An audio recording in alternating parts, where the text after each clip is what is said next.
Une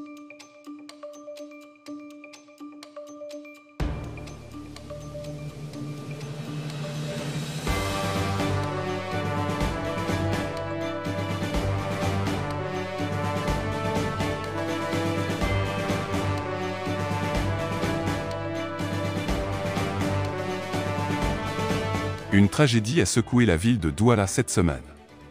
Valérie, une ressortissante française, a perdu la vie dans des circonstances dramatiques. Victime d'une agression à l'arme blanche dans le quartier de Bali, cette femme, décrite comme discrète et bien intégrée dans la communauté, sortait d'un dîner au restaurant lorsqu'elle a été attaquée. L'incident a suscité de vives réactions, tant sur le plan local qu'international. Nous revenons sur cet événement tragique, les réactions qu'il a provoquées, ainsi que les mesures de prévention mises en avant par les autorités françaises.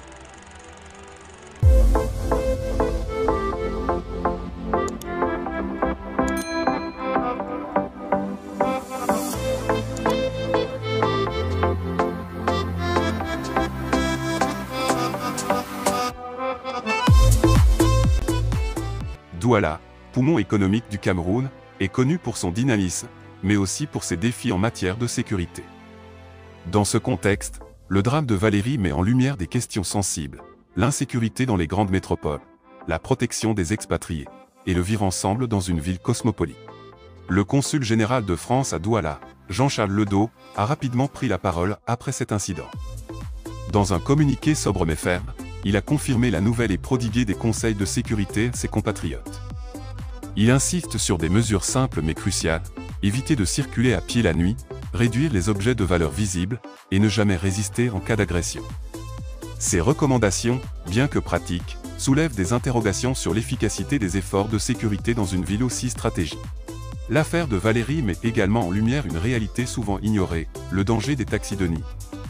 Dans son communiqué, le consul déconseille vivement l'usage de ces moyens de transport après la tombée de la nuit, particulièrement pour les personnes seules.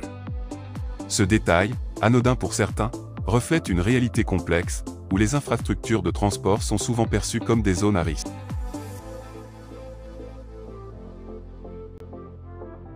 Une affaire qui interpelle. Pour les Camerounais comme pour les expatriés, ce drame est un rappel douloureux des défis auxquels Douala est confronté. Pourquoi des agressions aussi violentes se produisent-elles dans un quartier réputé résidentiel? Quels efforts peuvent être entrepris pour renforcer la sécurité dans ces zones? Ce type d'événement pourrait-il nuire à l'image de Douala et, par extension, à celle du Cameroun sur la scène internationale?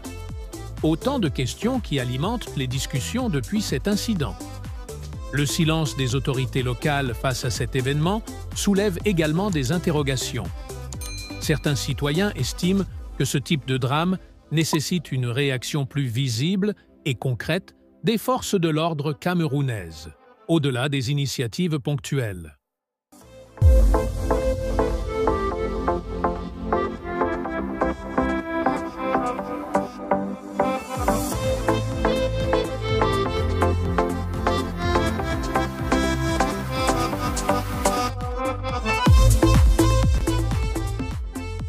Le meurtre de Valérie est un appel à une réflexion collective sur la sécurité urbaine à Douala.